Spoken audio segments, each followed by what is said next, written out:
brought a couple of rules back that we had trouble getting rid of later on. So this is the early 70s, and I'm tossing the ball down the far end of court 1 at Albert Park, and there's 27 seconds to go. Telstars are up by 1,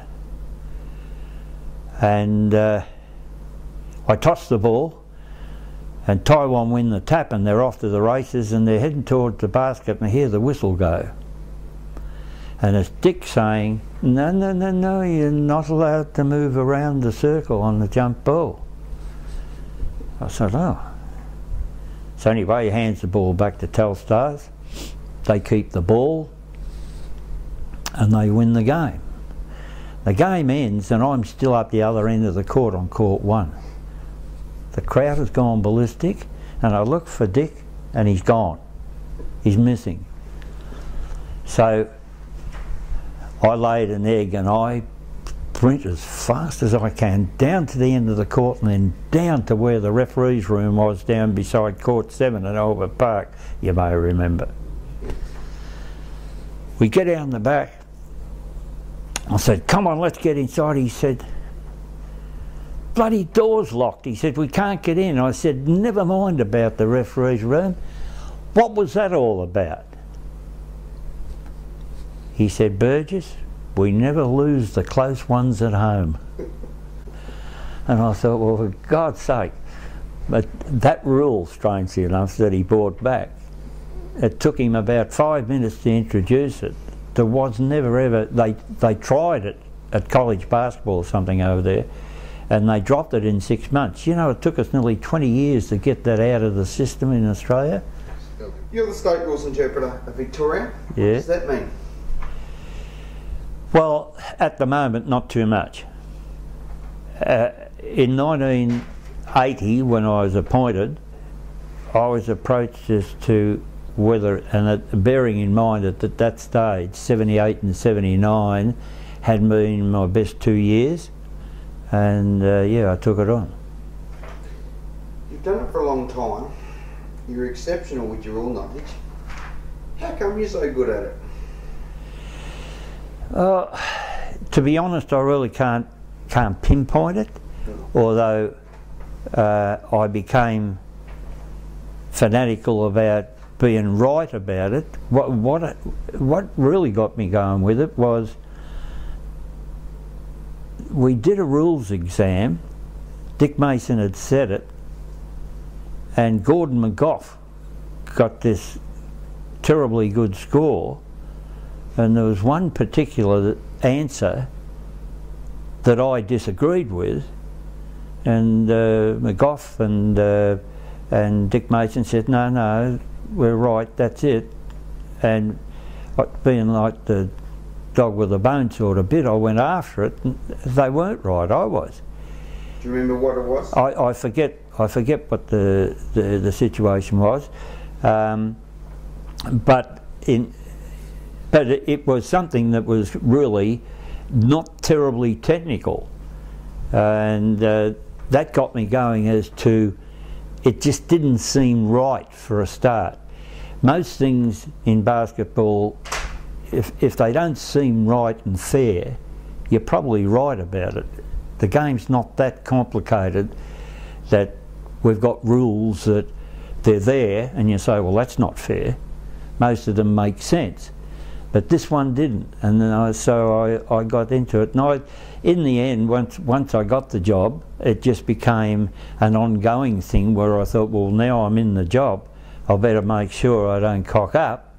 And so I just kept at it and at it and at it, and I got all the stuff I possibly could and became involved in as much as I possibly could, and Leslie will vouch for that. The key is rather an interesting thing. The reason it was called the key is because it was shaped that way in the first, when it was first, it was six foot wide, or what's that, about 1.7 metres or something, 1.5 metres or something.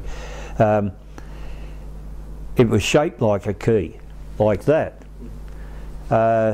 then we went straight down. And while America stayed with the straight down, then we went way out with the 20 feet or the 6 metre one at the bottom. And now we're back to what America is going with, which is rather odd because my observation was that, and most people's anyway, was that FIBA deliberately didn't do what America did. America invented the game and they deliberately wanted to have their own. We're not going to be told by America, but in the last 15 years in particular, the last 20, let's see, 1984 we went with a 3-point line. America had been playing with that for nearly 8 years at that stage, but we've now gone with those sort of rules, and now virtually we're playing the same as what the college and all that would do right throughout the world. So, as far as officiating goes, how has it changed from the time you refereed to now? What's the biggest changes? The biggest change I've seen is that if you have a fat gut, you've got no chance of making the finals of any competition anywhere in the world. That was not the case in years gone by. Like for instance, let's go back to the 1956 Olympics. And I can remember going along to the exhibition buildings and watching Australia play the Philippines, and Henry Perazzo was referee. Henry Perazzo in 1956 was gigantic. Absolutely. You wouldn't have recognised it.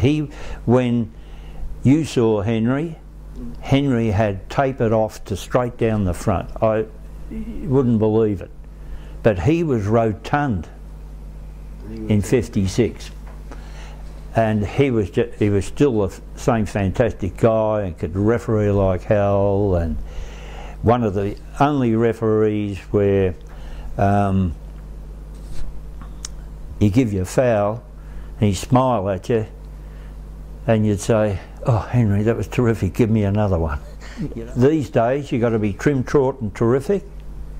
I think we're already wearing the brunt of the fact that they're ensuring that they're trim, taut and terrific by the limitations that they place on whether you can be an international official or not, and we're starting to wear the brunt of that, where some have missed out that in my opinion will lay down misères.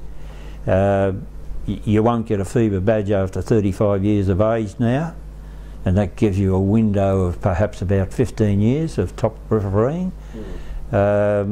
And they're starting to look, it would seem, at the older officials now, certainly at FIBA level. I mean, NBA, they run their own show, but yeah, at world level I think they're looking at the more, and now that Carl's in charge, I think that'll be more a point of emphasis. Who were some of the referees that stand out during your refereeing career? Who did you like refereeing with, and who were the good ones? Well, I liked refereeing with Les Dick during the 70s. And the reason I say that is because he was revered at the time as probably being the best around. He was a nice guy with it, and his attitude toward the game during that period was as good as it gets. And if your referee was Les Dick, you were seen to be doing, well, he must be doing all right because he's refereeing with Les Dick. Dick Mason, despite the fact he wasn't the most popular man on earth, was taught me a lot.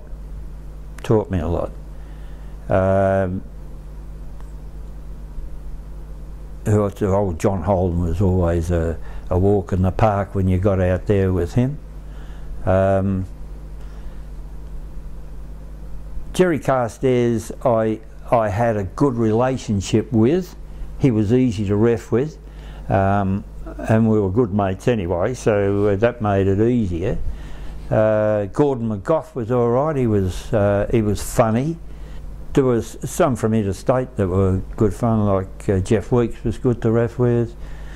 Kenny Clifford was always good to ref with. Pat Tilden I got on with okay from New South Wales. Basketball characters. Is there any basketball characters that stand out in your career? Coaches, players? Well, Ralphie was I knew Ralphie for a long time. I mean, he'd take some beating. It didn't matter whether we were at the Rising Sun Hotel, Albert Park Stadium or any other place. You were always not surprised at what was happening and what was about to happen, because he was such a devil by attitude, but a demon, and you know you wouldn't stir him. I was over the Rising Sun Hotel the night he took Peter McKenna out into the middle of the street. I didn't get on terribly famous with Ken Watson because he was somewhat of a dictator, and a lot of what he did was for the benefit of Melbourne Tigers. But in hindsight, I've got to say, basketball in Australia would never ever have been the way it is now if it hadn't been for him. He was really quite extraordinary. And the things he did afterwards, like I know that kids who were going badly out round his area when he was coaching Melbourne Tigers junior kids, and they come from all over the place. I know that he used his superannuation money, etc., to buy them uniforms and things like that. Funny memory throughout your career? Okay, courts 4, 5 and 6 at Albert Park were the concrete ones, and they had that scoring tower where there was a clock face facing diagonally out onto each of 3, 4, 5 and 6. I'm standing there beside court number 5 waiting for the game to end, and Ralphie's refereeing it, and about 12 minutes to go, something like that. I'm standing there waiting and just having a look, and Ralphie getting up and down the court, and he's in the middle of the way. And of course, court 5 wasn't a long one, but anyway, it's about 20 points the difference, and I'm standing there watching and having a look at Ralphie referee. The clock's getting down to the 10-minute mark. Of course, Ralphie was short in stature. Those clocks weren't terribly high, but he'd have needed the jump. So he waits for the ball to go up the other end, and he runs straight across the baseline, and he jumps, and the clock's down on the 10-minute mark, and he goes whoosh, and he hits the arm, and suddenly there's 6 minutes to play. They're just down 4 minutes in one swoop, and I'm standing there killing myself laughing. No one's any of the wiser. And that was knockouts those days, and I'm sitting in the glass house, and there's about 20 seconds to go, and Canberra are up by 1. And there's a violation in the back court, and North Melbourne given the ball in the back court. So in comes the ball, Eddie Crouch and Bill Mildenhall refereeing the game, and the referees have been wired for the first time, so the whole world can hear it. So in comes the ball, Eddie counts to 3 and blows an 8-second violation in the back court. Actually it was 10 then in 88.